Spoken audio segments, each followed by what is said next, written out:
Welcome to the Dirty Sports Podcast. I said welcome to the Dirty Sports Podcast with Andy Ruther and Joe Prano. Welcome to the Dirty Sports Podcast. Welcome to the Dirty Sports Podcast. I'm your host, Andy Ruther, coming to you live from Cincinnati, Ohio, with my co-host from Port Hueneme, California, Joey No Chill Prano. Hello, Andy. Good morning. Let me ask you something, Andy. Your selection Sunday / St. Patrick's Day. You don't drink. You don't really watch college basketball anymore. What was yesterday like for you? What'd you do? Was watching the bracketology a part of it? No. Daddy-daughter Sunday? Yeah, I just got to be honest. I didn't watch a single basketball thing. I literally... Yeah, it was daddy, daughter. Mom had to go out, do her thing. So, we had. What was mom going out doing her thing? Did she go St. Patty's Day celebrating? No, get her nails done in grocery shop. Oh, okay. Which usually includes Target. Throw that in there. Okay. It's all the same street. So the happening street where you can get your nails did, you can go to Target and hit up Kroger, all on the same block. What Beachmont Avenue, baby. What is it called? Well, that's Beachmont Avenue. Anderson Township. Beachmont Avenue. So did that, and then my sister-in-law, her birthday's today, so they were celebrating yesterday. So we went over last night, and I was with my brother's family and then some of her family. And yeah, got home. Literally, did the thing, bath, bottle, bed, the 3 Bs. And I didn't look at it till 10 o'clock last night. But I honestly have no clue. It's funny. I was just talking. I've talked to 2, college basketball fans, friends of ours, friends of the show, this weekend. I reached out to Tug Coker and I said, hey, you trying to come on Dirty Sports and be our college basketball guy? How much college basketball have you watched? And he was like, as much as you can with 3 kids. And I was like, okay, so you're not watching college basketball. And then I reached out to Pete Sestaro, big St. John's basketball fan. And I said, what's your college basketball status these days? And I think you'll really like this. He said, I watch a lot of Big East basketball. I'm beyond annoyed by the committee. Not in a good headspace. I could be an entertaining guest or a disaster. And he said, it's really hard to be a St. John's fan. As you know, I care deeply. I root more for them than any other sports team in my life. Carrie Ann, his wife, and I were literally dancing on Thursday as we thought we were in. Yesterday hurt. And I was like, man, this is college basketball. It's like the one time a year there's all these bubble teams, the heartbreak that comes with sitting there and waiting and not getting in. I feel like this is something every year, unless you're a fan of one of those super schools, you're just like, oh. And meanwhile, basically in the history of the tournament, unless you're Syracuse, if you're a bubble team, you're probably winning what, a game, 2 games? How many of those bubble? No, I don't think that's true. I think bubble teams make runs, dude. They Sweet 16, Elite 8.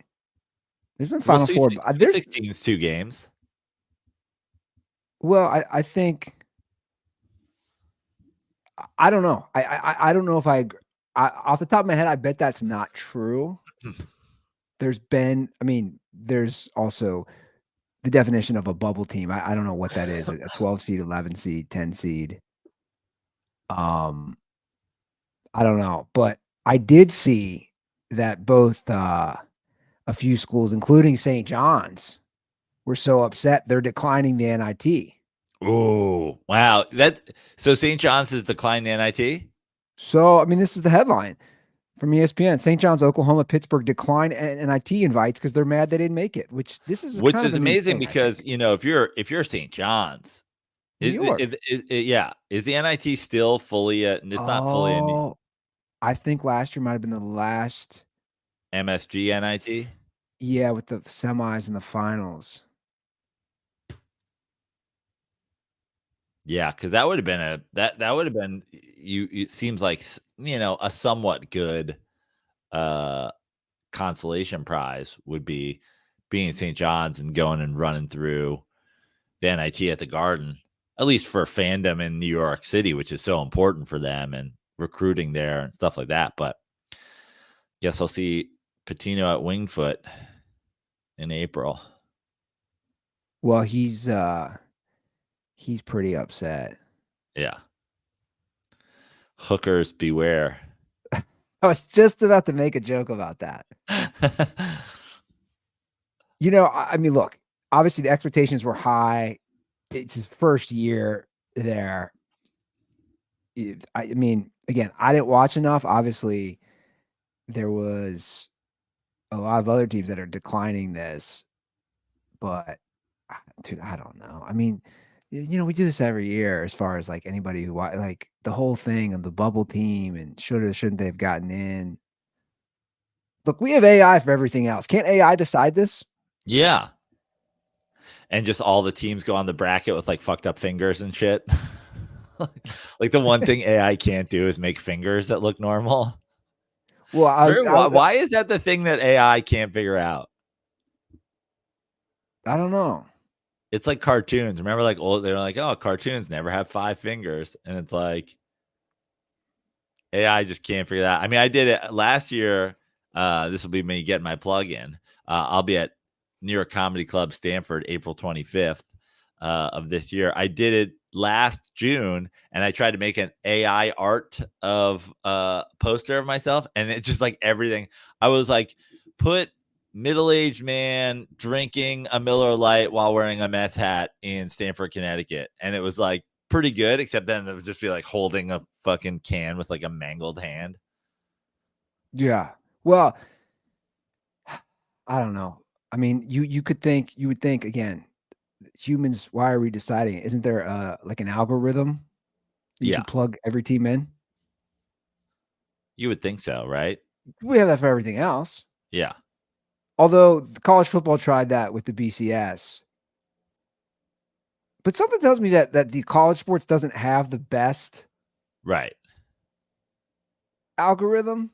The BCS back in the day was like 6 computers linked together on like an Ethernet, and it would like print out the thing like an old timey like code breaking computer. It'd be like TCU, and you're like, what the fuck? Where'd you come up with that? Yeah, so I don't know. I mean, it's crazy to like. I'm shocked when you hear that. I knew he was a St. John's fan, but like that upset. Yeah, he's a big St. John's fan. But it is true. It's like, how far would St. John's have really have gone? They were 20-13, man. Right. Well, that's the question. You'll never know how far they could have gone if they can't get in. So, but I think I reached out to him and I reached out to Tug because I was like, obviously you and I are not super big college basketball fans at this point. We have some NBA to talk. Baseball's around the corner. But as a sports podcast, and we've done it before, like even as not a fan of college basketball, and this is the beauty, this is why college basketball essentially still exists, is like I'll still fill out a bracket. I'll still probably take $20 or $50 and light it on fire and hand it to somebody, one of my friends that's running a bracket and participate, just because the filling out of the bracket and the investment of the $20, now all of a sudden I care about these games a little bit. And what it'll do is, I'm sure dirty sports fans are sick of having it happen, but like I spend the $20 or the $50 or the $100 every March. I literally invest in it. And even though it's not that much money, I watch these games because I'm like, oh, you win this bracket, you can make a little dough. And then I lose my mind when some team that I need to win has 25 seconds for a final play, and it's just their undersized point guard dribbling out by the fucking half court for 22 seconds and then hoisting a three while other guys stand around and watch. And then I'm like, see, this is why I hate college basketball. But did you go ahead? I was gonna ask if you saw, speaking of the end, if you saw the end of the Yale game. I did not. Like the guy got I went for a hike yesterday, Andy. That's what yeah. No, I just saw where is it? I should have pulled it. Oh, I bet you I can pull it real quick. Oh, this is terrible. You know what? Watch this. I'm gonna pull it. I'm gonna rip it real quick. Because this is everything I always talk about. No, it's actually a good shot.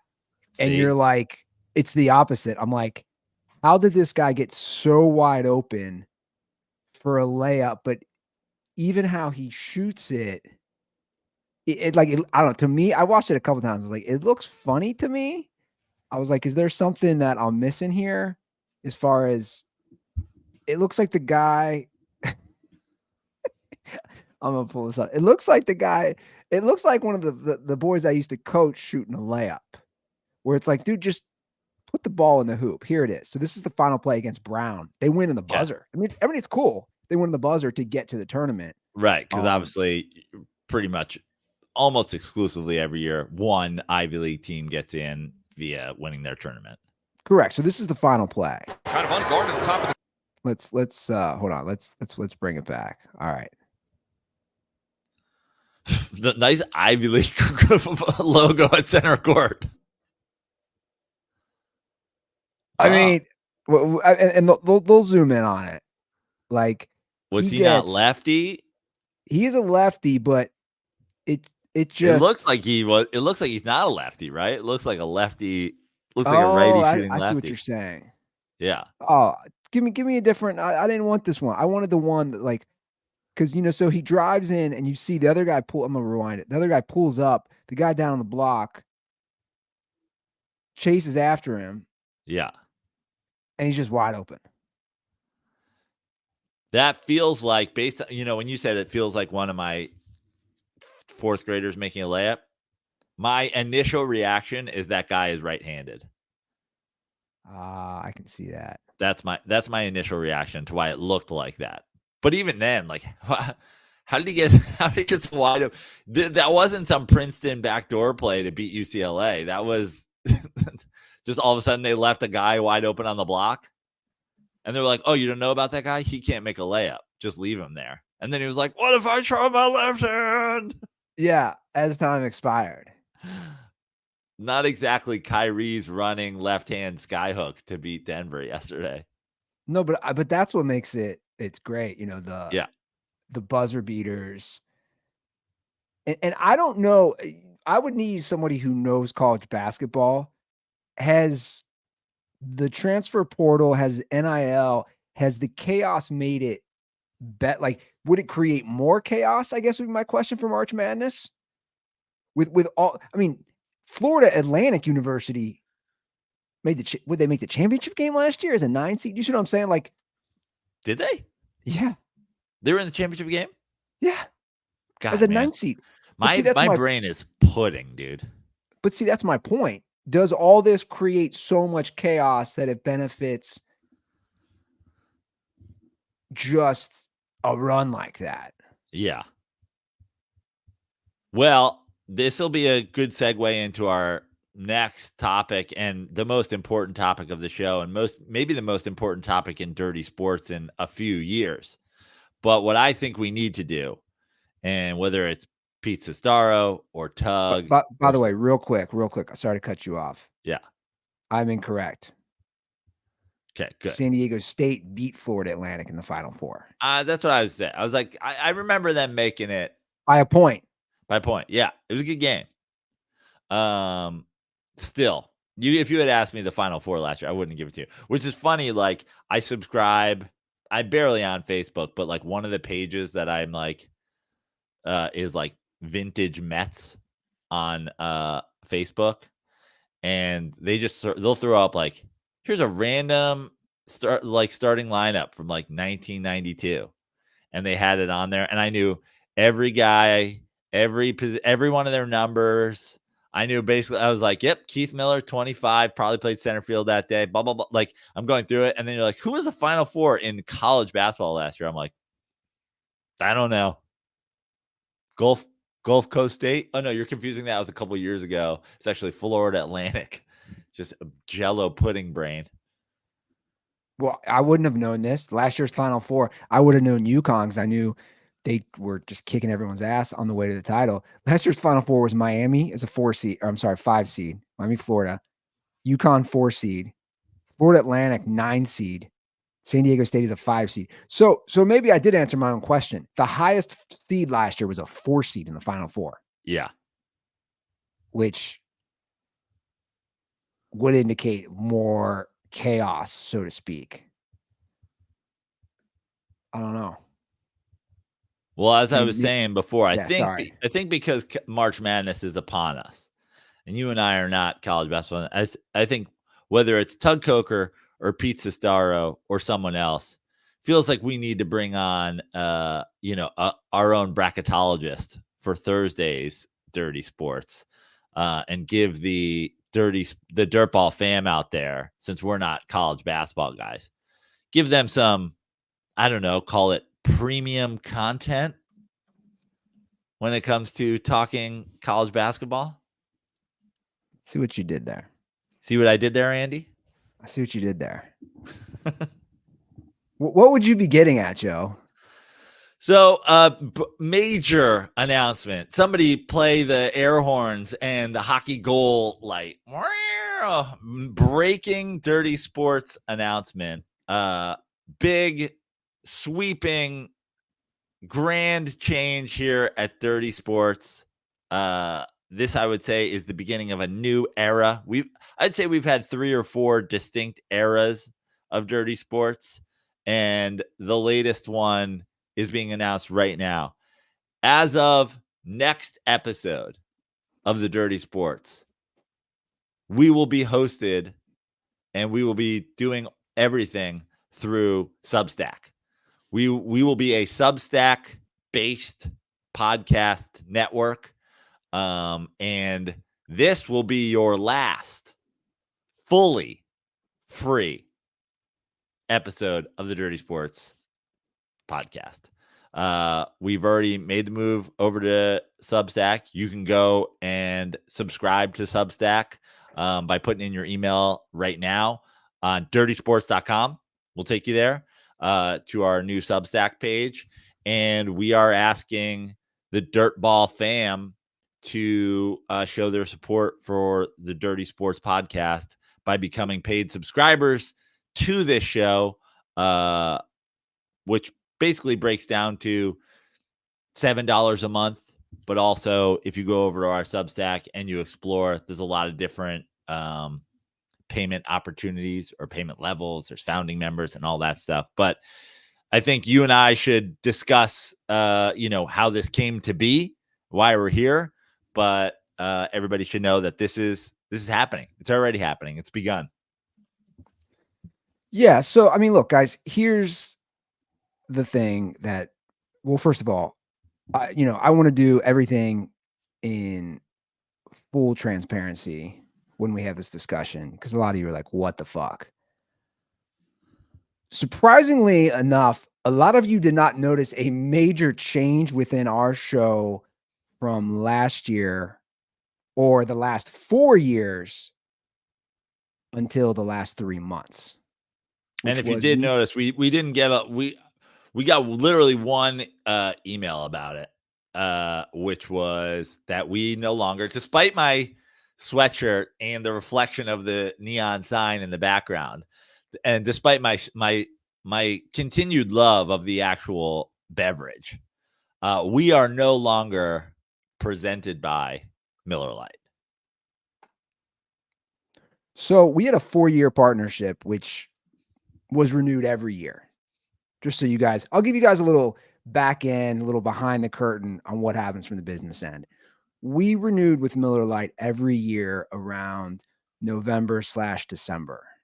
And the truth is, I don't directly deal with Miller Lite. They are obviously a multi-billion-dollar company with products all over the world. So we work with an ad agency, and I deal directly with that ad agency to set up any of these deals. And it looked like we were going to close in on a 5th year with Miller Lite. Obviously, it's been a great sponsorship. You guys have been absolutely amazing. I can't thank the Dirtballs enough with your support. We see it. Miller Lite sees it. There was definitely a disconnect probably with me and the ad agency, us and the ad agency.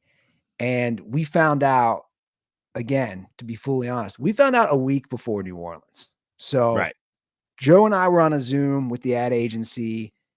We were all locked and loaded, and we found out they were not going to renew for 2024, which it just threw a huge wrench. I mean, that's an understatement. Yeah. And honestly, that's what made, here's the thing. The one thing about Dirty Sports, we're happy to do, we've got our Butcher Box ads, and we're happy to do this razor company if it comes up, or this ticket company, this daily sports betting app, or whatever it is. We've worked with a lot of companies on this podcast, but there's no pivoting to a different beer. Yeah. We're not working with a different beer. Obviously I'm still repping a Miller Lite sweatshirt. I still got it on the background. The fridge is still full of Miller Lite behind me. We're not having another presenting sponsor that was a beer. And that's thrown this show for a loop. And like Andy said, we're fully transparent. We're now at a point with the Dirty Sports where we're coming to you guys. You're going to be the new Miller Lite. Like, our presenting sponsor is going to be our fans, hopefully. And with that, we're going to go into a new era of the Dirty Sports podcast. Substack is a really, really cool platform. A bunch of you guys subscribed when I went over there last year, and we hope that each of you guys will come over. We're working closely with Substack. We're going to have guests via Substack. We're going to have crossovers with other Substack creators. It is a bigger, better version of this show. It's everything that you've gotten before. But there's also a community there. There's a chat section. There's a notes section that's like Twitter. And I just set it up right before the show, Andy. I didn't even tell you this, but there's a chat section where we can chat. We can put a chat in, and all of our subscribers can reply to it. There's a founding membership of the show. Costs you a little bit more than the $7 a month. I just set it up so that founding members will be able to start chats. Like, you can essentially become one of the voice of the Dirty Sports by subscribing to this. And Andy and I have talked about it.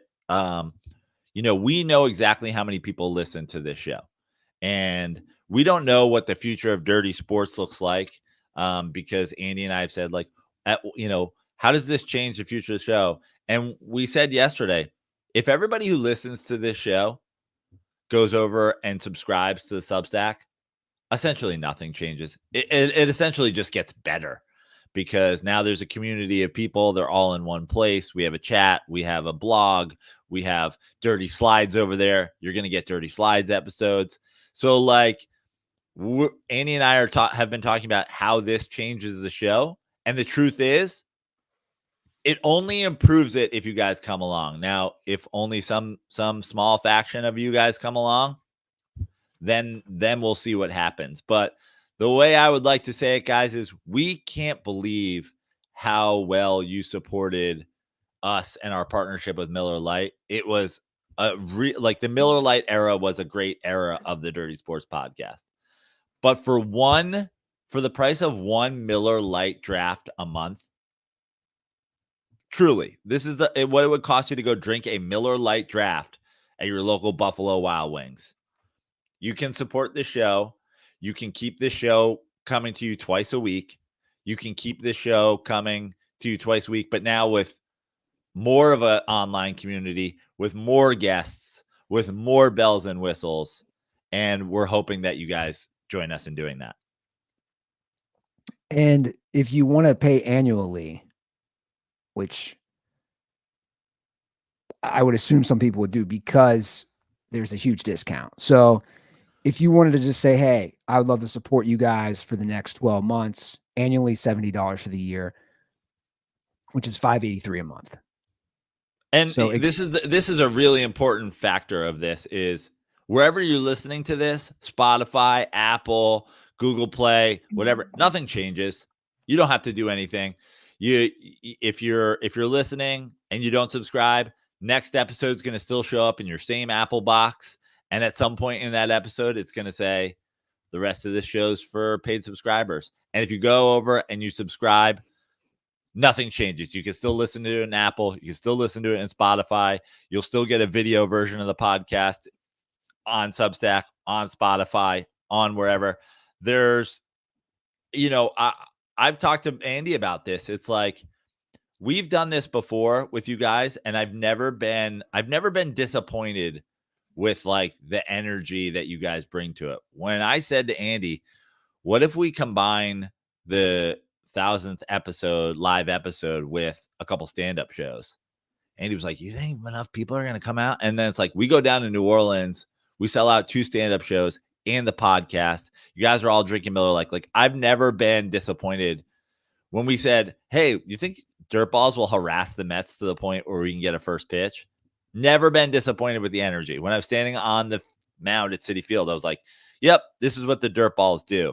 And so, I've said to Andy, I think if they show us the energy that they've always shown us, that we're going to match that energy. There's an opportunity on Substack for us to go back to doing live rabbles. There's an opportunity on us for us to just do quick mini things where we throw up a video that just goes to our subscribers.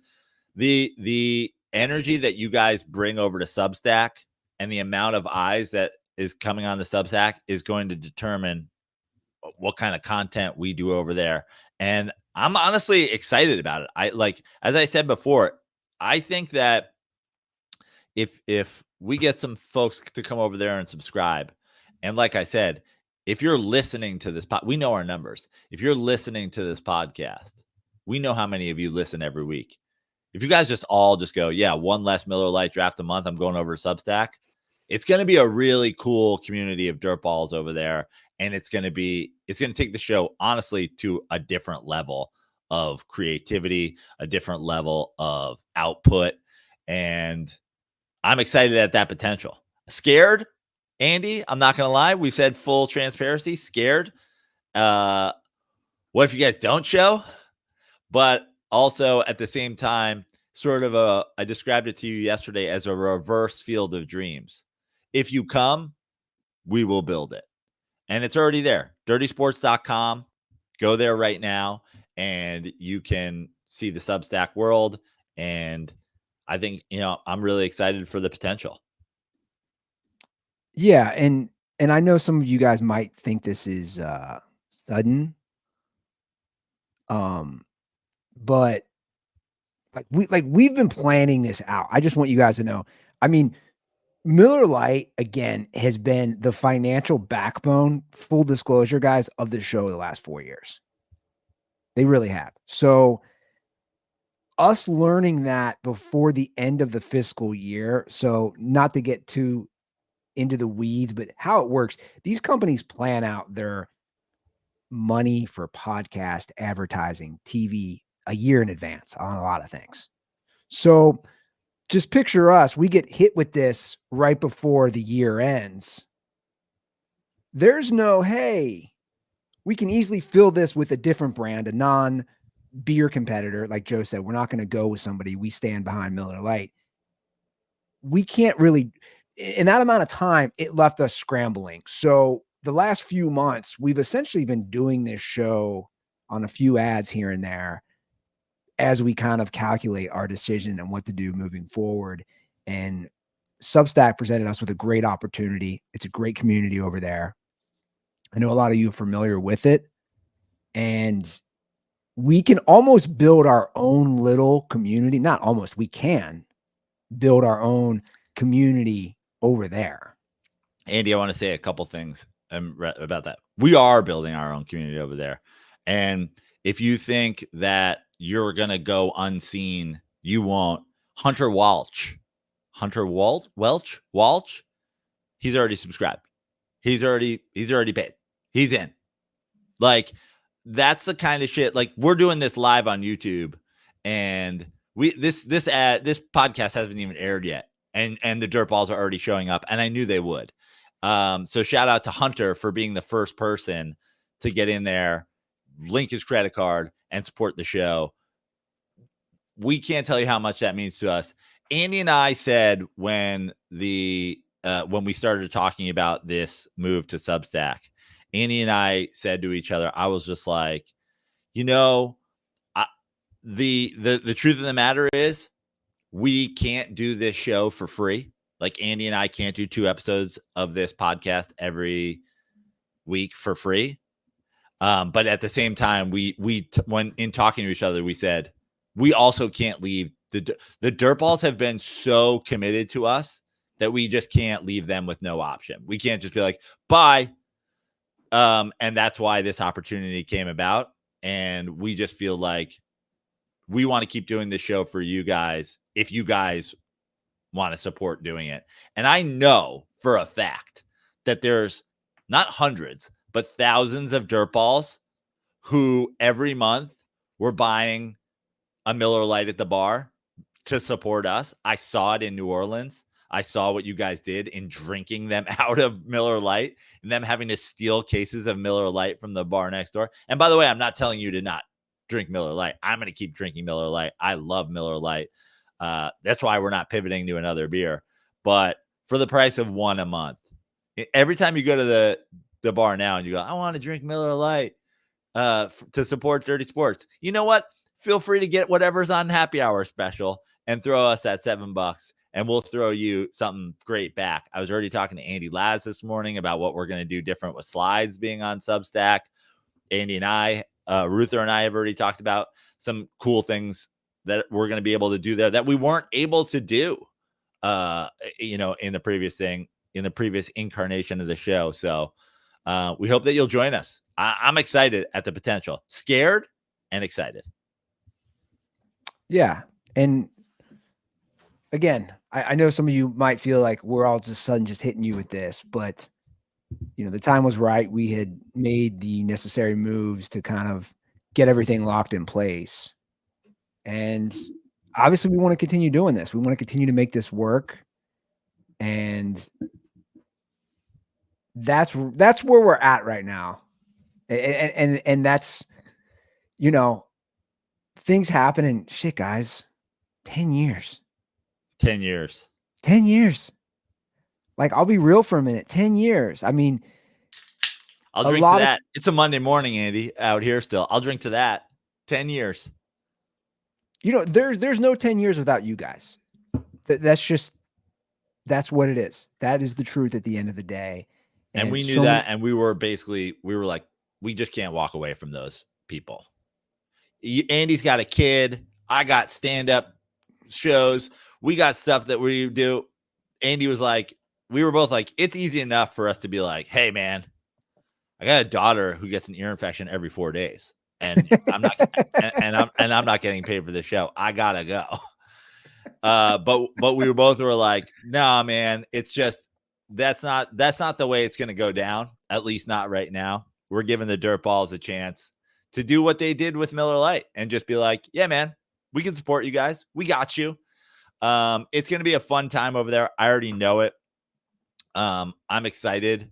I've said to Andy, like, it's already kind of filling me with more creative energy.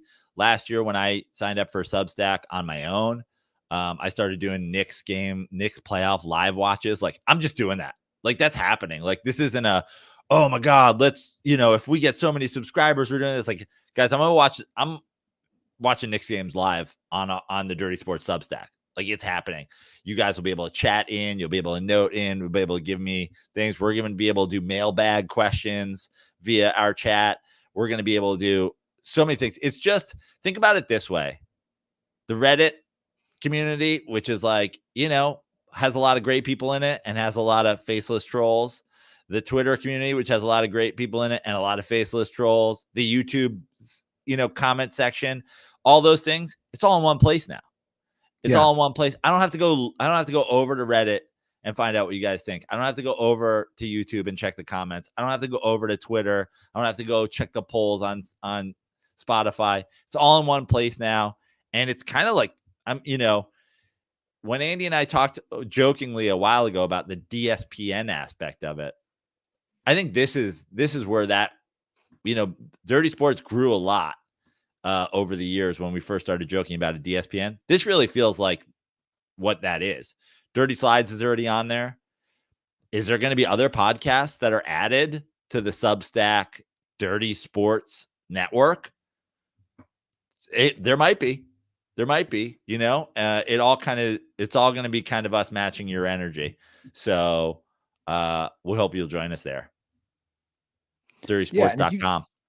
DirtySports.com. It's that simple. And if you guys have any questions, the DMs are always open. So don't hesitate. DM, Instagram, Twitter, whatever it is. And once you join Substack, you can DM on there too. So it's a great little community. And like Joe said, you're combining all those different social media aspects just on one little app or on a desktop, whatever you prefer to choose. So that's the spiel, guys. That's the whole spiel with Substack.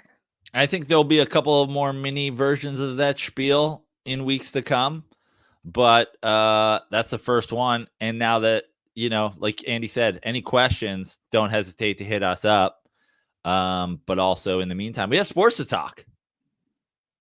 Yeah, we got a lot of sports to talk. We have some, a lot of moves that were happening in football, ironically with one team. What's going on in Pittsburgh? Unreal. What is going on in Pittsburgh? So Justin Fields goes to Pittsburgh. I had an exchange with a buddy of mine. You want to go back before that real quick? Sure. I mean, we all talked about the Russell Wilson signing. Yeah. Kenny Pickett requests a trade. Yep. They trade him the next day.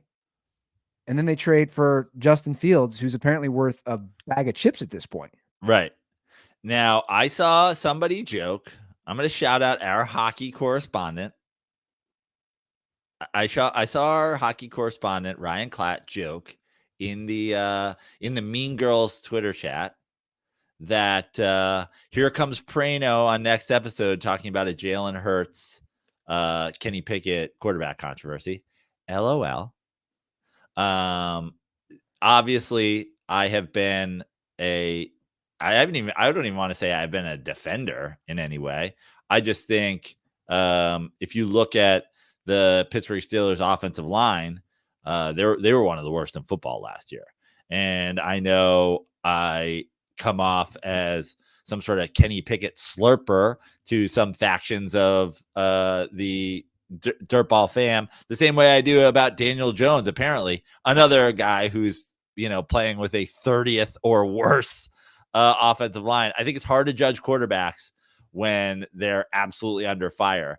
And it's a big part of why I'm not like super hyped on Russell Wilson rejuvenating the Steelers. It's like Russell Wilson, when he's not protected, not great either. But no, obviously Jalen Hurts has proven he's at least competent in the NFL. He's gotten to a Super Bowl. Do I think he's one of the more overrated quarterbacks playing today? Yeah, I do.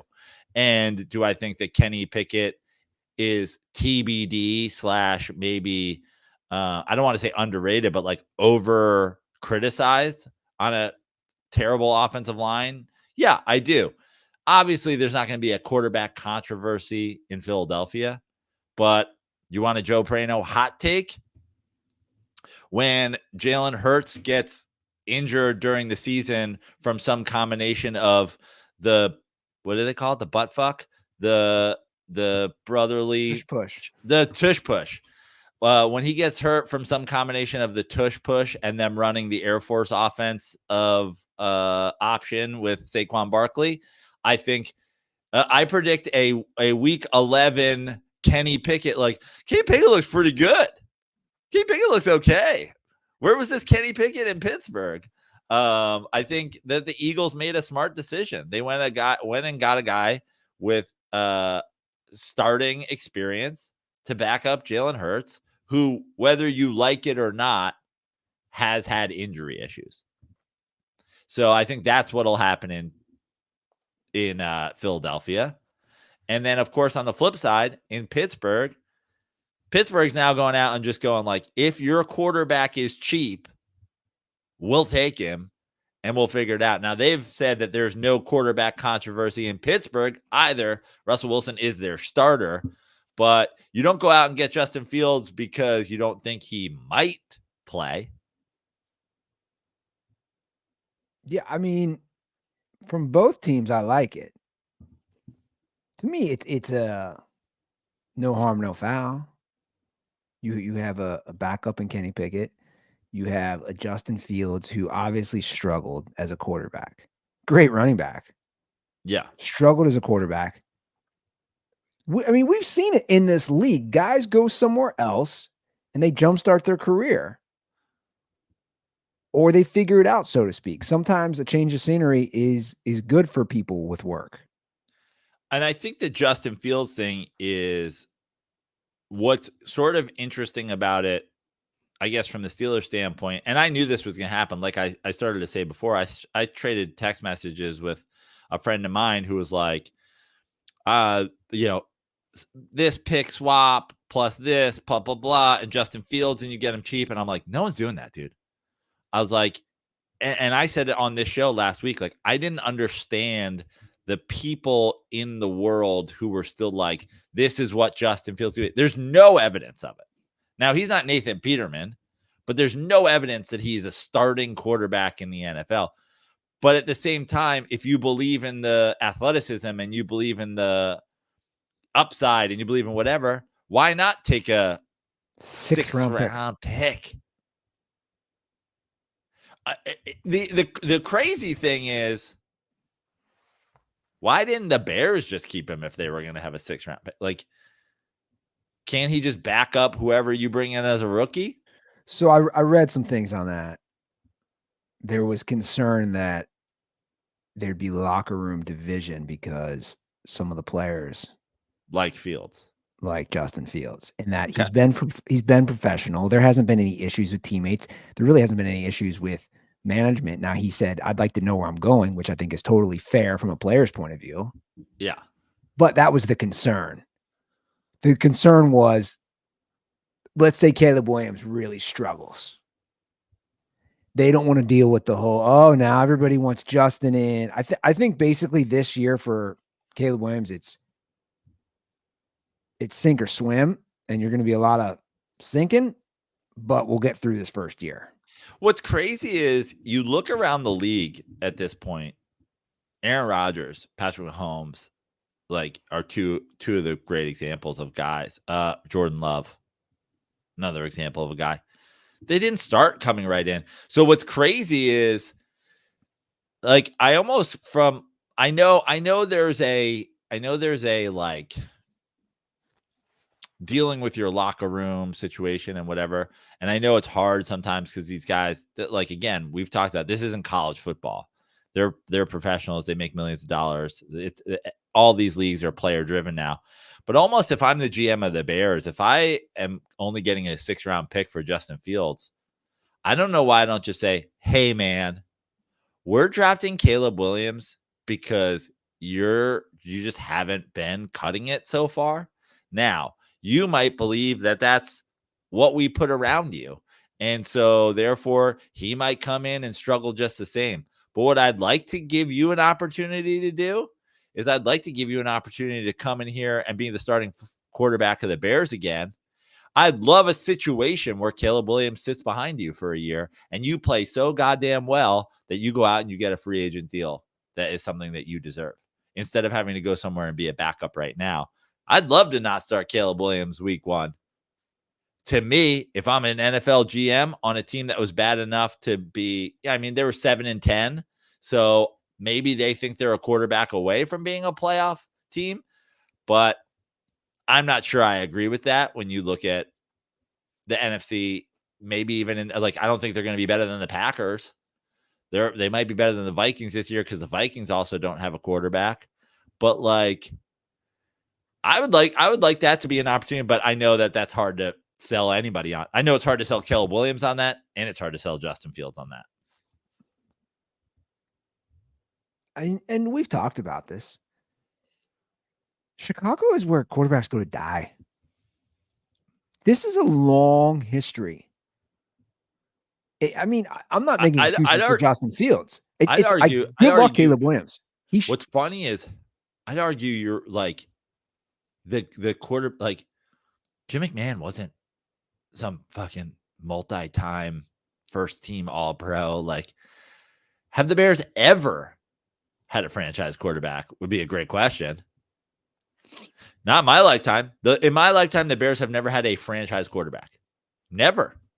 Cutler wasn't that guy. Jim McMahon wasn't that guy. Never. Not in my lifetime. I agree. Now, you might tell me Sonny so or whatever, who the fuck, you're calling out some leather helmet bullshit. But in the Super Bowl era, the Bears haven't had a single franchise quarterback. Not a single one. Not a single one. That's crazy. I mean, that's my point. If I'm Caleb Williams, do you want to play there? Right. And then I've seen people say Drake May would do well with a year on the bench in the NFL. So do you go Drake May and you sit him behind Fields? Now, I know we're talking about this isn't going to happen. Fields has been traded. I'm just talking about if I was the GM of the Bears, what would I do?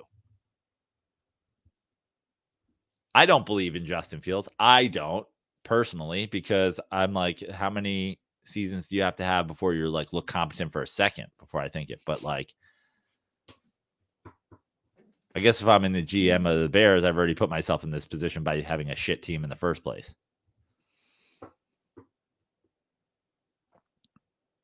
It's just not a good situation to go if you're a quarterback. What other teams in the history, what other teams active in the NFL haven't had a single franchise quarterback? I'm looking at the list of Bears quarterbacks. It's so bad. It's so bad in our lifetime. It's dudes towards the end of their career. It's dudes washed up. It's a constant carousel of quarterbacks. I mean, the last time they made the Super Bowl, again, it was because of their defense. Rex Grossman was their quarterback. All these guys. The best talented quarterback they've ever had is Jay Cutler in our lifetime. Right. I'm just going through the league. I'm going to throw out just a couple of, I don't think that there's 4 teams in the history. Everybody in the NFC East, say for, I don't know, would you say the Jets?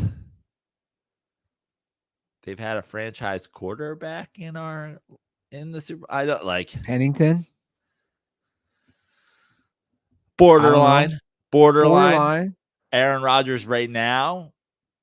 Borderline. Favre did 1 year there. Yeah, doesn't count. I'm gonna say Jets are a question mark. Cleveland, right? Bernie Kosar. Yeah, Bernie Kosar was. Yeah, okay. So all the AFC North has had franchise quarterbacks. AFC South, Deshaun Watson, when he was there, was a franchise quarterback. No doubt about it. Jacksonville has one. Indianapolis has had multiple. Tennessee had McNair. He won an MVP. Kansas City, obviously. Vegas. Gannon won an MVP. I was going to say Gannon. Denver and the Chargers, obviously. Dallas, Philadelphia, the Giants. Washington. Mark Rypien. He won a Super Bowl, and Doug Williams won a Super Bowl. Were they like proper franchise QBs? I'd say they're certainly more of a question mark than Detroit, Green Bay, Minnesota. All have had franchise QBs. Minnesota, yeah, I mean, I guess they certainly made Kirk Cousins a franchise QB. Tampa Bay, New Orleans, Atlanta, Carolina, San Francisco, the Rams, Seattle. I'd say maybe Arizona. Warner for a couple years. Yeah. Murray's a franchise QB. I mean, whether he actually succeeds, he's a franchise QB. Yeah, I'd agree with that. So we're literally talking about the Bears. The Bears? Maybe the Commanders and maybe the Jets? And if you were asking me, the Vikings, but no, well, also the Vikings had Culpepper. He was a franchise QB when he was there. He was. So they got in that boat. It's all the boats. I'm telling you, Chicago is where quarterbacks will die. I want to prove the boat curse to be false. I'm going to insist at the next live Dirty Sports podcast. Now that we're on Substack, it happens on a boat, maybe a submarine, even a Substack submarine. Let's make that happen. I'm not going underwater, man. Submarines do give me the heebie-jeebies too. Well, especially after that thing. I mean, we don't have to go. We don't have to go down in a Miller Lite can with a fucking with fins on it. We could go in a proper submarine.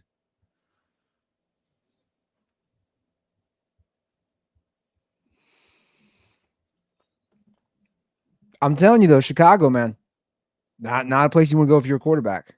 I mean, no. Is this an Eli San Diego Chargers situation? Whoa.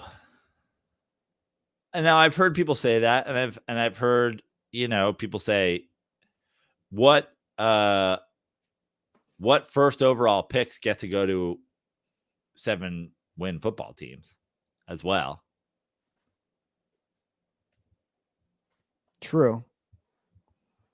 Where's Caleb Williams from? I mean, all the guys are essentially, you got LSU, you've got USC, you've got UNC. The big three quarterback. DC. Okay. The big three quarterback, they're all coming from like warm weather school situations. Obviously, you've got JJ McCarthy out there. He feels like the Bears pick. But doesn't JJ McCarthy feel like this year's like Mitchell Trubisky? Yeah. I only watched a little bit of JJ McCarthy. He seems like he'll be a halfway decent quarterback, but like the thought of him like somehow vaulting himself up with these guys who seem like athletic freaks is crazy. The Giants are picking at 6. I'll kill myself. Dude, they're like, we're done with Daniel Jones. We need JJ McCarthy. You know what? Today, I'm done with vanilla ice cream. I want French vanilla ice cream. You're like, what are we doing here? What are we doing? You should be done with Daniel Jones, though. Not for JJ McCarthy. I'm of the exact same opinion about Daniel Jones as I was when I was playing a faux Bears GM.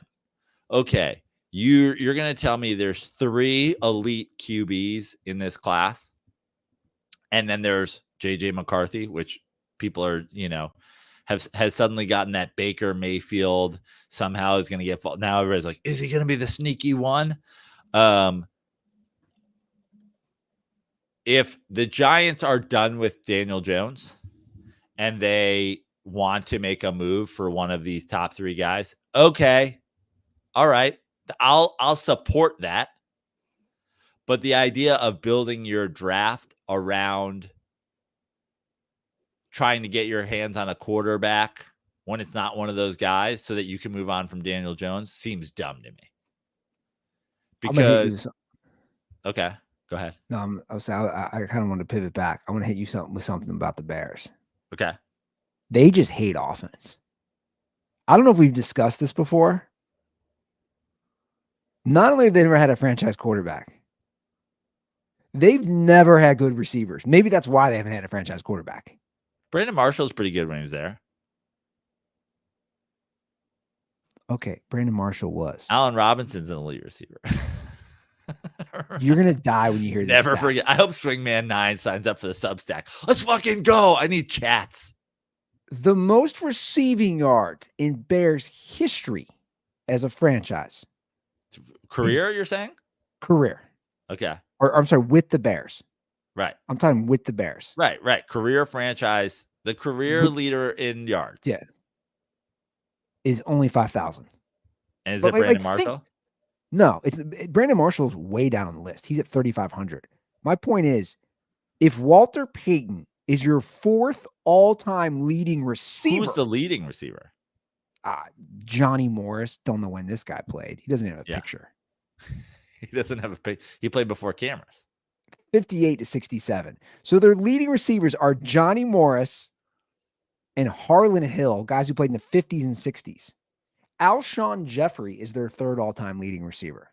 Alshon Jeffrey is in fact, their leading receiver, because if they're, again, did Will Chamberlain score 100 points? Did Johnny Morris actually receive 5,000? Like, I'm going to need to see proof. I'm going to need to see proof that happened. If in the 1990s, Chicago scorekeepers with television were giving Michael Jordan blocks and steals that did not occur, I'm sorry, but I can't give you the all-time leading receiver if there's no proof that happened. Oh, we're measuring in yards? I thought we were measuring in feet. I have screwed this whole thing up. He had 5,000 feet of receptions.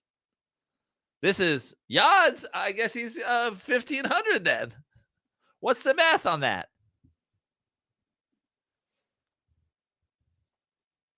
The leading all-time receiving touchdowns is only 50. Again, some dude in the 50s. So I just like allegedly, as Andy Lance would say. Allegedly. I just like this is a legitimate deep dive. And as a franchise, why do they not care about quarterbacks and receivers? I mean, it's insane. You've never had good receivers, minus a couple years with Brandon Marshall.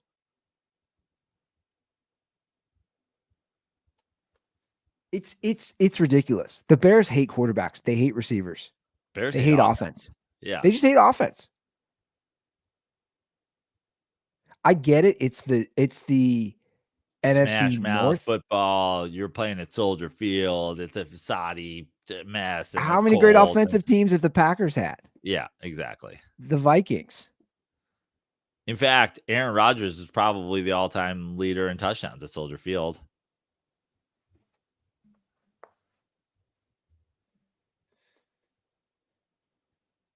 Yeah, get yourself a quarterback. But then it becomes that's the thing. Like, that's the thing when I'm talking about JJ McCarthy. Doesn't he feel like they're going to, like, the Bears feel like them being like, we think he's the number one guy, and bringing him in there and him running a lot of like 5-yard outs to some tight end that they drafted in Notre Dame and just being like, this is our offense, dog.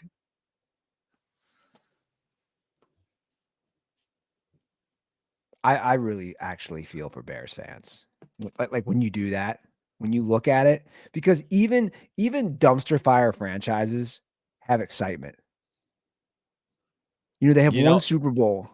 You know why I don't feel for Bears fans? I don't feel for Bears fans because Bears fans are also on the internet screaming about how basketball was better when teams scored 70 points a game and threatening my life over Jason Hayward's eliteness. So no, Bears fans can get fucked. Shots fired. Bears fans love this kind of smash mouth football where they never have a quarterback or a receiver, the same way they liked the tough, hard-nosed 90s when you could hand check. Maybe you guys should, maybe Chicago sports fans should stop living in the world where like offense sucks. And then being like, that's what we love about it. We loved hand checking and we love Walter Payton. Guys, get a real quarterback and a real receiver. And also, like, honestly, just your entire sports opinions need to move into the new millennium so that you can stop supporting teams and be like, we like it. Who needs a quarterback when you're hard-nosed? You're not beating the bad boy Pistons with a quarterback. You're beating them by running it down their throat with a fullback. And you're like, Jesus Christ, there's 2 fullbacks in football anymore. Yeah, well, we want both of them. Yeah, it's a mess. We're not wishing for yardage out of the wishbone. We're going to run the no bone. We know we're getting yardage. Smash mouth football and hand checking. And honestly, get rid of the 3-point line. And that's why they drafted a running back for their quarterback in Justin Fields. Yeah. Yeah. It all makes sense. He's going to be the new Paul Hornung. Maybe he can kick too. Paul Hornung. They are a delusional fan base. I just think of Jay Cutler in that NFC Championship game where he didn't play. Amazing, right? Wasn't he just sitting on the sidelines? He was like half-assedly riding the bike, remember? It was the most pathetic attempt that he might actually play. Yeah. And you know what? Real quick on that, that's the irony of the situation. It's the cold, it's the smash mouth football. And of all the guys who actually has the most talent is the most prima donna guy who's been their only legit talent-wise quarterback. Yeah. Yeah. The guy who can't play in this weather, the guy who can't play hurt. They needed a Brett Favre type of guy. Yeah. Realistically. Good luck with that, Chicago. Yeah, I mean, the only thing is Jim McMahon played hurt, and now Jim McMahon Jim's gonna be doing the Lou Holtz podcast next week. We got a great quarterback here. 1985 Bears world champion, Jim McMahon. He's like, good to see you, Lou. Slow it down a little for me, though. That's your buddy. Jim McMahon's your buddy. Jim McMahon's a Will Ferrell character. That's why. You hung out out in Mexico, didn't you? I did. Hi. Excited to be on the podcast, Lou. Cubs win. Cubs win.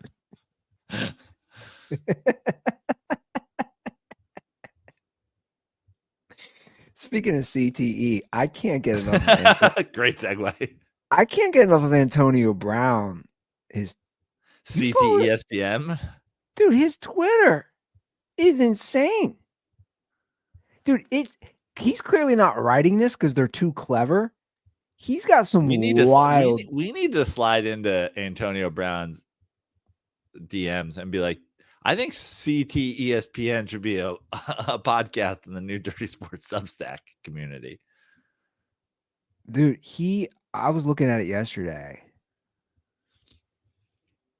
He does these segments called Cracker of the Day where he goes at white people, usually politicians. Cracker of the Day.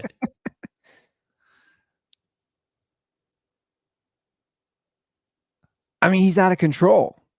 I need a Cracker of the Year. Who's our Cracker of the Year, Antonio Brown? Dude, his Twitter. I mean, he just, and a lot of it's sexual. Dude, I'm trying to pull this up. What did he do? Yes. I mean, it's so funny, all of it. He did one. I sent this to my brother. He tweets nonstop. He did one. So it's a picture of, God, he tweets nonstop. I'm trying to go through it. He did one of, it was his version. Did he delete this? Did somebody delete this for his team? Regardless, I'm gonna pull it up because I know I texted it out to somebody. So Anyway, the caption is, God damn it, where is this? Okay, here it is. Sorry. So the caption is my version of the Titanic. Hashtag head, hashtag CTESPN. And it's a picture of, Jack going down and saying, I love you. And underneath the water is a mermaid sucking him off. So he's saying, Unreal. I love. Guy's unreal. It's unreal. You just think about you mean go back on this podcast 4 years, 5 years. We're talking about the like Odell Beckham versus the Antonio Brown career. Like, who knew we'd be here today? Who knew we'd be here? We're like Odell major injury / 3 teams later.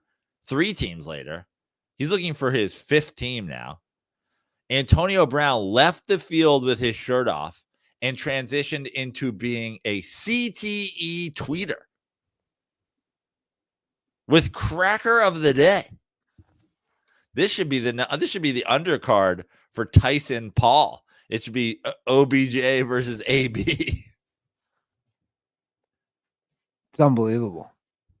He's just out there. But I want that to be an undercard, and loser of the fight, we've got to shove the L chain up our ass. Remember that, Clayton? Yeah. So that was, he might send Antonio that clip. He's gonna be like, "This is some Cracker of the century shit. Look at this Cracker." Cracker's gonna shove something up his ass cracker. Oh man, he's just remember when there was the Raiders? It was the Raiders Hard Knocks. We were already joking. We're like, dude, this guy a wild amount of CTE. That shit came on strong. That guy got double. That guy got the double dose. Well, I was texting my brother about it. Like, we forget he lived with Tom Brady in Tampa. We were saying, can you imagine if there's cameras? We're talking about a reality show. He lived with Tom Brady in Tampa. And then when he left the Bucs, he wouldn't stop tweeting. Talk about a reality show. Antonio Brown getting up every day and being like, Tom, will you accept this rose and stay in the house? He's like, this is my house, dude. Do you think you're on The Bachelor? Do you think you're kicking it? I'm letting you live here. He's like, so you do accept this rose? And what's crazy is when he left the Bucs and when all that played out, I don't know if you remember, he wouldn't stop tweeting and doing Facebook or Instagram, or whatever it is, post about that he was banging Giselle. You know what I'm saying? Dude lets you live. What a claim. Dude lets you live in his house. Wins you a Super Bowl.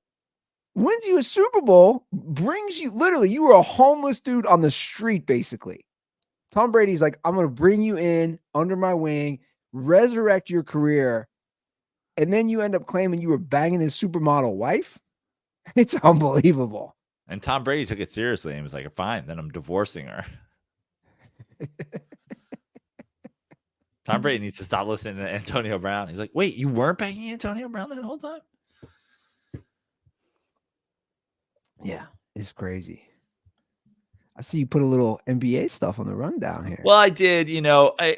We're in the thick of the NBA, and the thing is, I feel like we've gotten to the point where we used to call the Christmas Day games the unofficial start of the NBA season, and I've obviously always been a big NBA fan, and my Knicks. I watch, I would say some part of every Knicks game. Knicks have been pretty exciting this year. OG Anunoby's back, and they already look better. I'm excited for the playoff potential. I'm already talking about, live watches on our new Substack page for the Knicks game. Like, I'm excited about it, but I feel like you're Mr. NFL.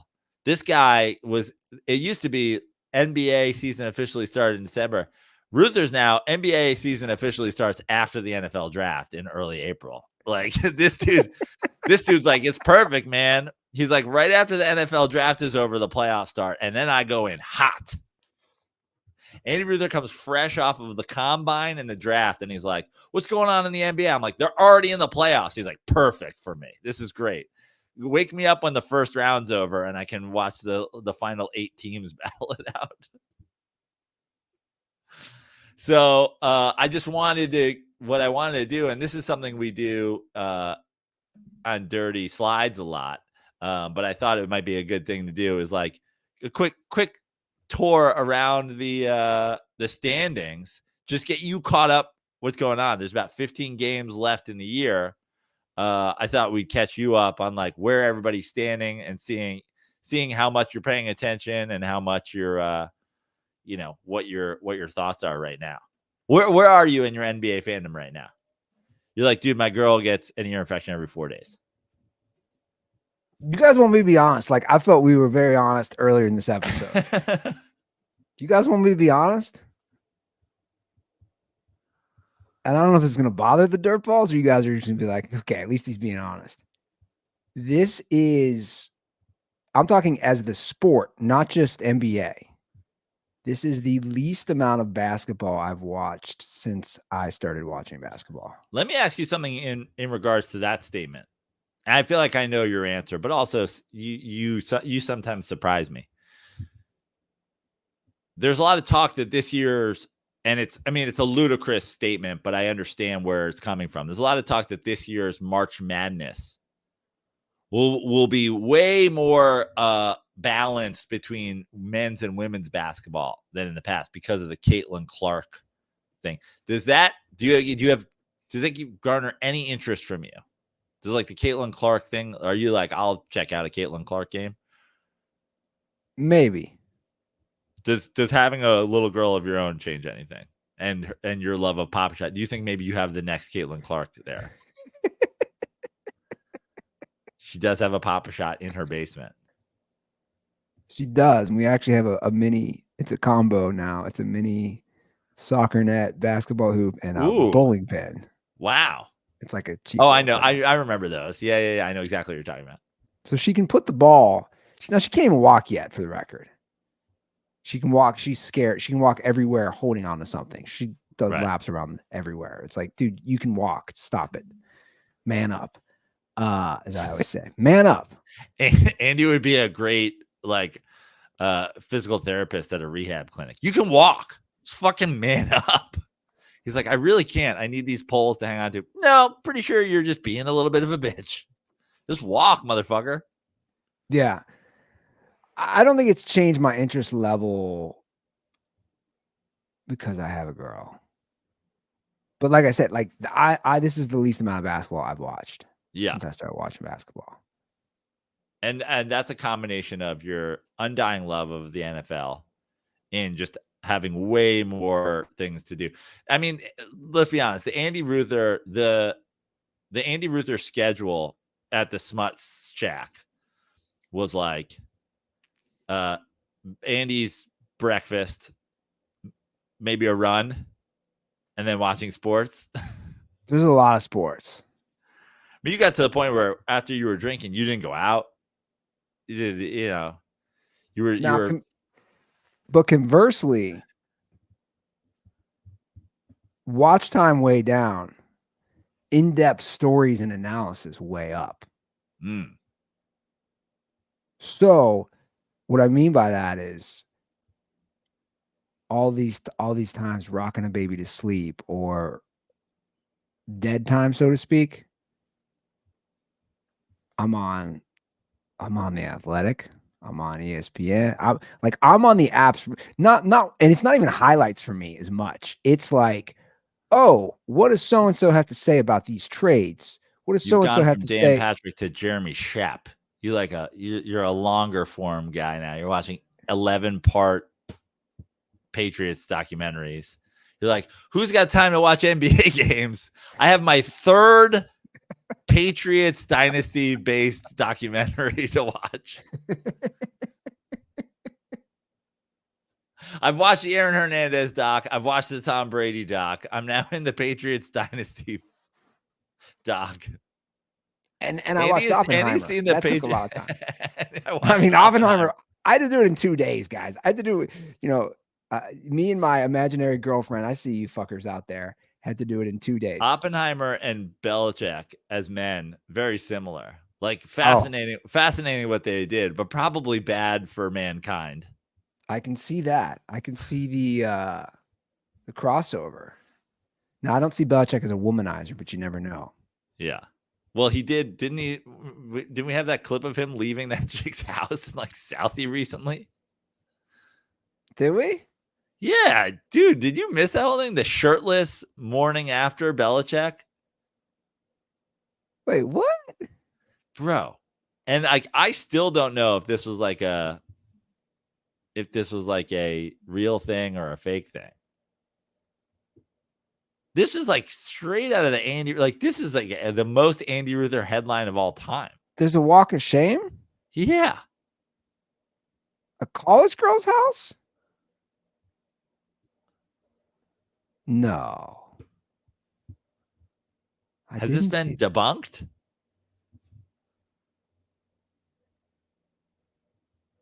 I don't know. I'm gonna have to do a deep dive on this. So you have to take the lead on the NBA is what I'm getting at. Well, I mean, listen. So here's what I was going to say. Let's start in the East. Yeah, Boston won. They're the clear favorite in the East. They're the clear best team in the East as far as record. They've already locked up a playoff spot. They're 53-14. So there's 15 games left in the season for them. They've already locked up a playoff spot. They're 9.5 games up on Milwaukee. They have the best record in basketball by 6 games. They're locked into the one, essentially. And there's a lot of people who think that Boston's going to the finals out of the East.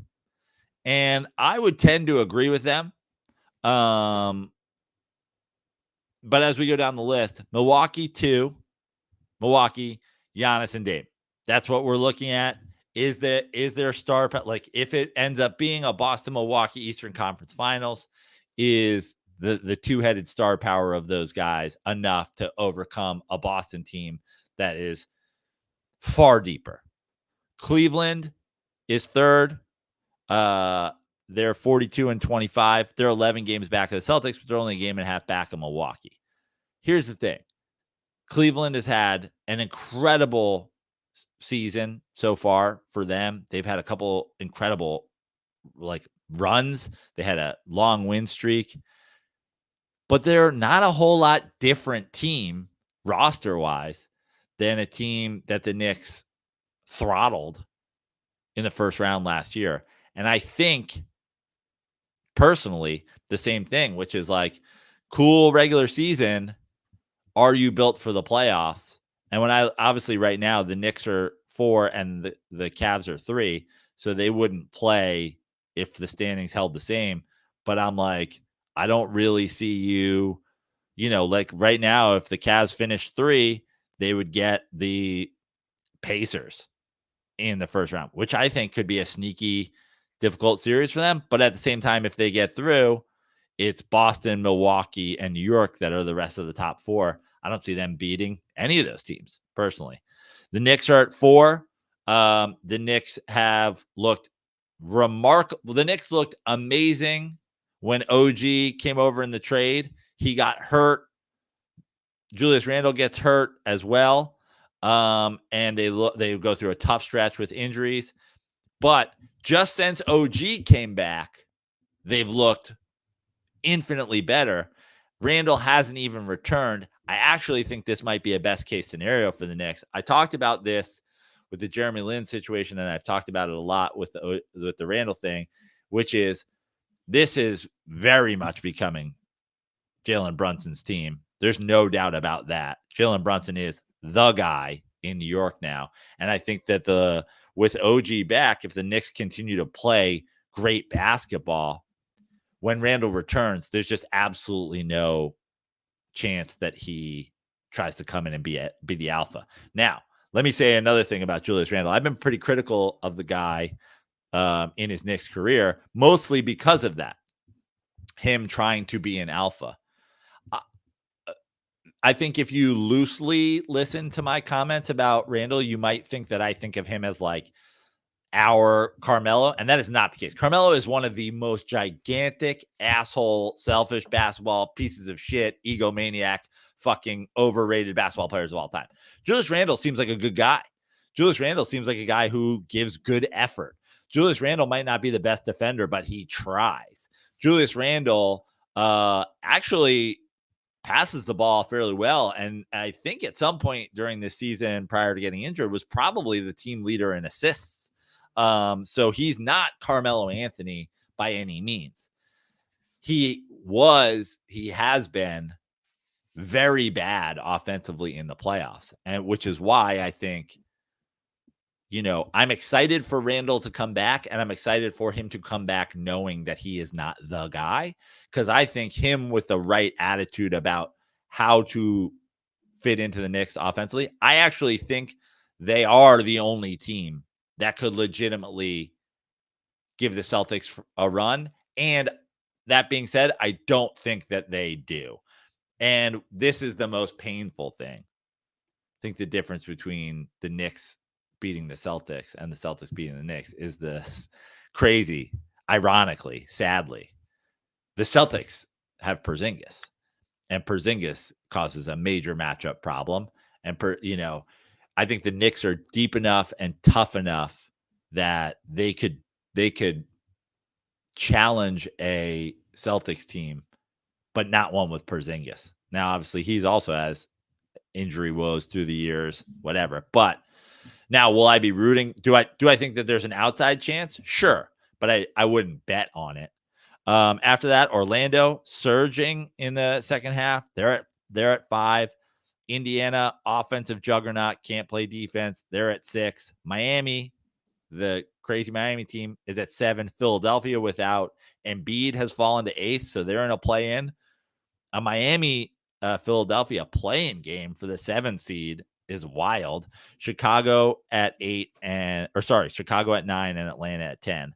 I think if you look at those play-in teams, not a lot of teams scare you about having to play them in the first round if you're the Celtics or the Bucks, other than the fact that Miami, if it ends up being Miami and Philadelphia, Miami has been a motherfucker in the playoffs, and Philadelphia, should they get Embiid back. So the 7-2 and 1-8 series, if it were to hold like this, gets really interesting if Embiid's healthy, and also just Miami being like a postseason team. So that's sort of the Eastern Conference recap. How do you feel about it, Andy? How do I feel? Yeah, just like, how do you feel about it? Well, I always ask, first of all, I think, you're saying that, you Knicks, you being a little homer, right, would be the only team to contest the Celtics. Why can't, Milwaukee was the big splash. Obviously, they added Damian Lillard. Why do we not think that they're... they are the second best team in the East. I just think right now Boston is head and shoulders better than any other team in the East. That if you were to be legitimate and you were like, who really gives Boston trouble in a playoff series? I don't see right now, even with like Miami sort of having been a thorn in their side and potentially being a team that they could have in the first round, I don't think this is the year for that. Like, I think Boston is good enough this year. The adding of Porzingis this year, the second year coach, like finding his, way. I think that the Boston is better this year than they have been last year and the year before when they went to the finals. I think they're a far better and a far deeper team. So just realistically, I think this is one of those situations where the West is a lot crazier. The East has one clear team. That being said, if the draw were to happen where the Knicks got a shot at the Celtics, I think that they have the best chance, and that's because they have OG, who's an incredible wing defender, so you can put him on Tatum. That causes some problems. You have just a defensive mindset. The Knicks trying to be the only team in basketball that's like, hey, we're going to try to keep you under 80 points a game or 90 points a game. That defensive attitude of like, we just want to make it gross. We want it. We want to make this a dirty series. We want to, we want this to be low scoring. Again, like I said, I don't think the Knicks would beat them, but I think that attitude of playing the Celtics that way is your best chance. Also, you have a potential of Randall coming back and being healthy, but it's going to take a Randall coming back, being healthy, and being way better than he's been in the playoffs. But it's still, like, on paper, to me, it's like the Bucks are so top loaded with Giannis and Dame that you have one of those potential series where like both of those guys just like lose their minds and go off. But I just think Boston is so much deeper that I don't see that happening. So again, the Porzingis factor is why I think that the Knicks don't beat Celtics, but I think that they would give them the toughest series if they were fully healthy. So obviously they're the favorites, but then you look at the West, which is kind of a crapshoot, right? Right. Because you would think, I mean, Denver, defending champs, Jokic's entire vibe makes you think that he's kind of like a white modern day Shaq, where it's just like, hey man, we're in cruise control. Like, who cares who we have to play? And like it, like right now, if a Western Conference Finals, and by the way, they're a half game back of OKC, but I don't think Jokic is sweating a Western Conference Finals where they have to play potentially 4 games in Oklahoma City and 3 in Denver. I don't think that that's scary. I think that they're a little bit. So, like, to me, Denver is still my West favorite. But that being said, it's a lot tougher of a conference. OKC's won. SGA has been, I mean, an MVP caliber player at this point. Denver is going to be Denver. I'm not worried about Denver. I think Denver is probably the Western Conference champ, but they're right there. Minnesota has been incredible this year and sat in the 1 seed for a long time. Anthony Edwards is, becoming an elite NBA player. The Clippers are almost the Western Conference's Celtics in how deep they are, and could give a lot of people trouble. Like, I think an OKC Clippers series in a potential second round could be wild. That being said, I mean, right now, just to like kind of jump down, but also jump up, like Phoenix is sitting in the 8th spot or Dallas is sitting in the 7th spot. Like, if you get an OKC team that plays at Dallas or a Phoenix, you're young, you don't have a ton of playoff experience. This OKC team almost feels like last year's Sacramento Kings team. Now, I think that they have a way better potential of being good going forward. I don't know if you remember last year, we got a lot of like, why aren't you respecting the Sacramento Kings, blah, blah, blah, blah, blah. And I wish we could go back and find it. I said, I expect in the NBA preview this year, I expect a fall from the Kings. And now obviously the Kings are sitting 6th. Last year they were sitting 2. Feels like that with OKC. I think OKC is going to be a better team long-term, but the idea of like a Phoenix or a Dallas, like scaring them or beating them in a first round series, like I wouldn't put that past them. New Orleans has been, again, a team that's kind of turned it on as of late. They got my boy CJ McCollum, like good veteran leadership with tons of playoff experience. They've got your boy, who's still being powered by the Andy Ruther overrated curse bust call. Zion, when healthy, is a force. So they're at 5 right now. They'd play a Clippers in the first round. That would be a fucking wildly fun series, and a wildly fun series where if an OKC was the 1 seed and gets through their first round, I could see either of those teams beating OKC. Like, it's just the West. When you look at all these potential matchups, I mean, Denver playing a Dallas or a Phoenix, I think Denver is just so deep and so, experienced, and they have the best player on the court in every game that they will play. But at the same time, it's like, man, there's a lot of star power on a Phoenix. There's a lot of star power on a Dallas. I mean, we saw what Kyrie Irving with a left-handed sky hook winner yesterday. And also Kyrie Irving, in It's been 4 months since Kyrie Irving retweeted a Nazi or said that the earth was flat. So it's like, maybe like not to go full CT ESPN here, but like no one's ever doubted Kyrie's ability, right? Like it's always been Kyrie head case. So this feels like when Kanye West goes quiet for a little while and then drops an album and you're like, oh, and then he's like, oh, cool. You guys like it? Well, did you know I'm a Nazi? And then you're like, what the fuck, dude? So I don't know. It's interesting. And then, Sacramento, the 6th seed, the Kings fans who were all over my ass last year for not being down with the Kings budding dynasty. I mean, I think that you'll hate to hear it, but I think of every team that currently sits in a playoff spot, including Golden State and the Lakers, who would obviously have to play-in games, I believe in Sacramento the least. And then, of course, really, I mean, you get back to the 2 biggest stars in the NBA in terms of across their career, LeBron James and Steph Curry. 3rd being Kevin Durant, are the 8, 9, 10 seeds. So those are, I'm not going to suck the Lakers off and say the Lakers are going to play in the Western Conference Finals again. But at the same time, I think we all were we expecting them to play in the Western Conference Finals last year? Like, I'm just, we've done the, I'll believe in Belichick until it happens. I'll believe in Brady till it happens. I'll believe in the blah, blah, blah. I'll believe in Duke. I'll believe in North Carolina. I'll believe in the, if we're not going to do that for LeBron James, what are we doing now? Right now, he'd have to play in a play-in game and play one of the top teams in the conference. So I'm not like super high on it. But like, again, you sneak into an 8 seed somehow, some way, and you get an OKC in the first round. You don't think I'm thinking there's an outside chance? Same with Golden State. Golden State beat Sacramento last year. You don't think there's an outside chance?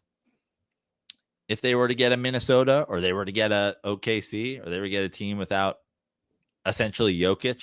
Yeah, experience matters. Come playoffs. I don't care the sport, right? Yeah, we always say how much experience matters. And again, if anybody's an OKC fan, I think the OKC Thunder are built dude, you guys are building something for real. You are not last year's Kings. You are not. This is the beginning. This is truly the beginning of a team that will compete in the West for a long time. It just might be too soon.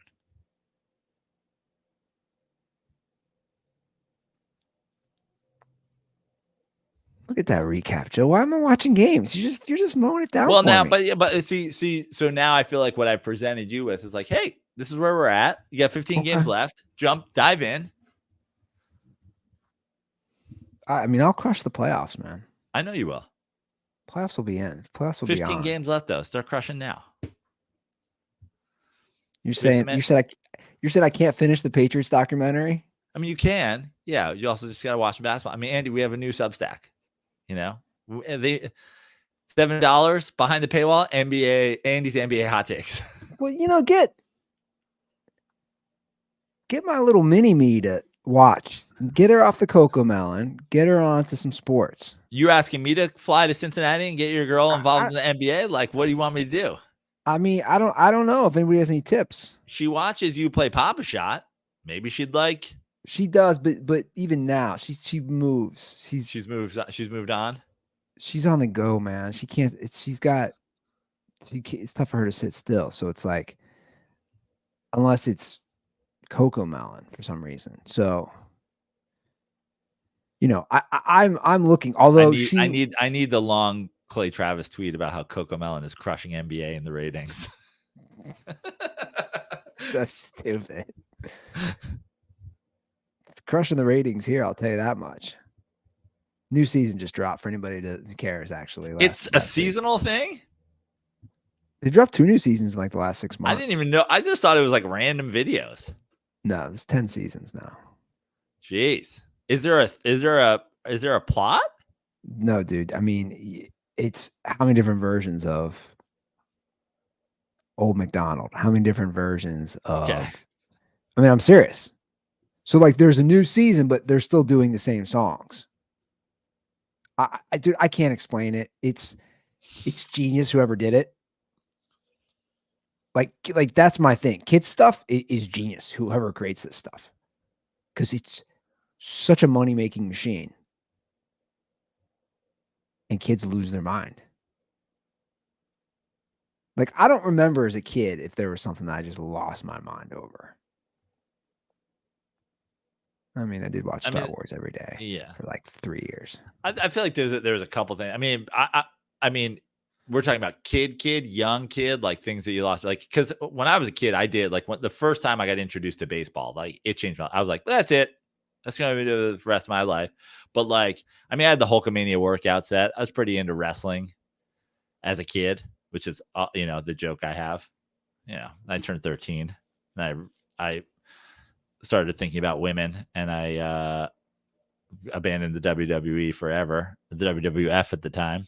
And of course, that's always been my joke. The guys who don't ever, what happened? But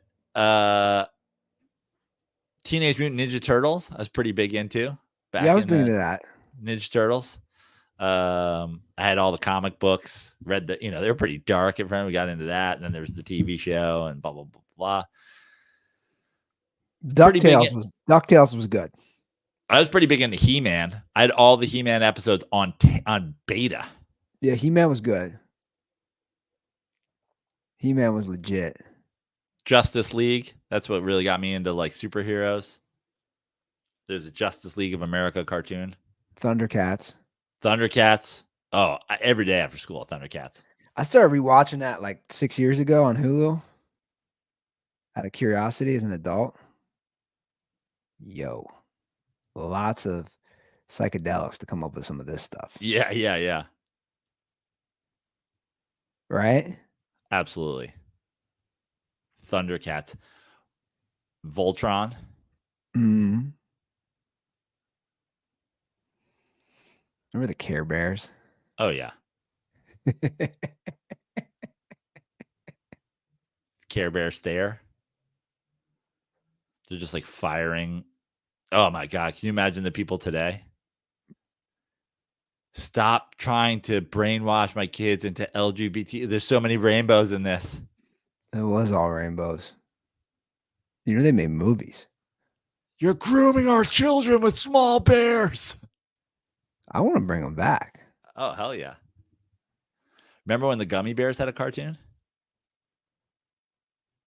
Yeah, that's right. Gummy bears bouncing here and there and everywhere. I forgot about that. Forgot about the Gummy Bears. We are the Gummy Bears. You're like, I'm going to eat that. And I hope it's full of fucking cannabis. Yeah. You're like, I'm going to grow up as an adult and I'm going to eat me some gummy bears. Well, speaking of that little tyke, that little one, we should probably get this show wrapped up so I can pick her up from the people keeping her alive. Well, Andy, I want to say a couple things when we wrap up here. First of all, I shouted out Hunter. I've opened the email box and seen that there are already numerous paid subscribers. I don't have time. You beat me to it. I have it open too. I don't have time, but like, trust me that we appreciate each and every one of you as much as Hunter, who was the inaugural guy. Well, to link is. Can I do a shout out? We have our first ever founding member. Oh shit!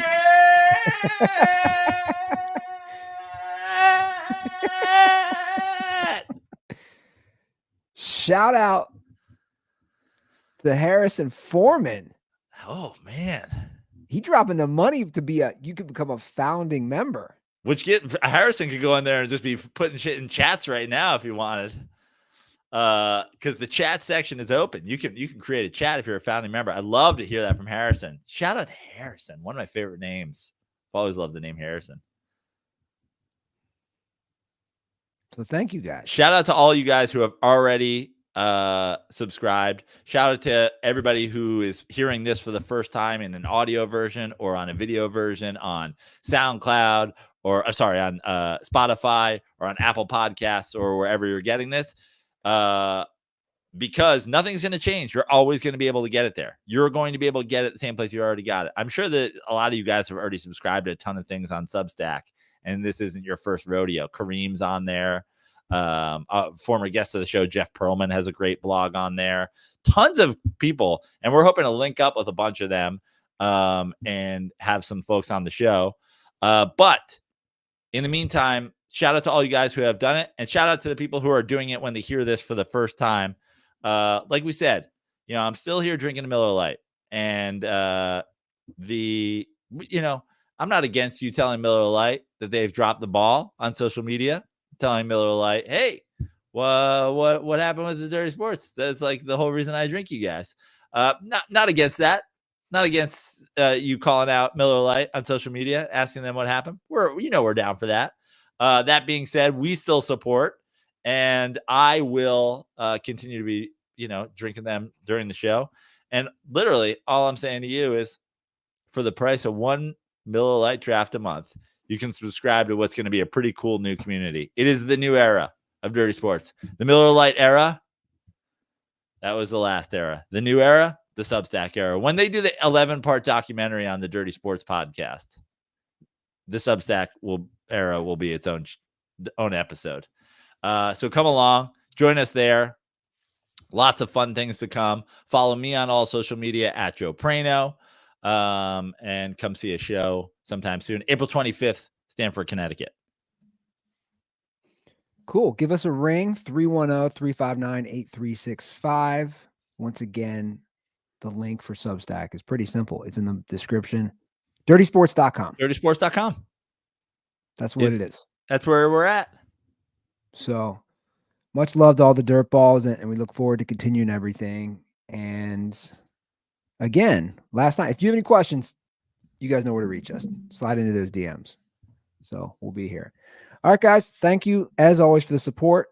And we'll be back on Thursday. Have a great start to your week. And as always, stay dirty.